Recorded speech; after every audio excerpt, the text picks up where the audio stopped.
दोस्तों, इंडिया में sources of law क्या है, मतलब लॉ बनते कहां कहां से। तो चार सोर्सेज है। Number one is constitution.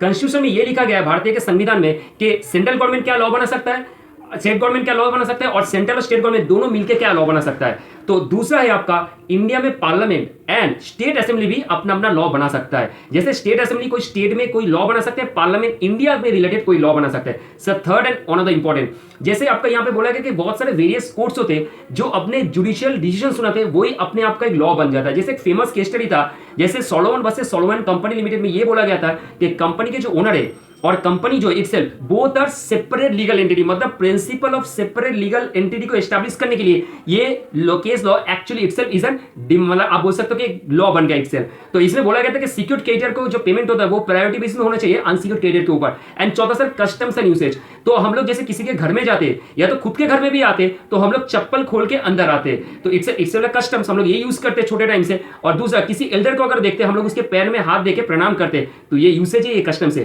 तो this is what the main sources of law guys. Thank you guys.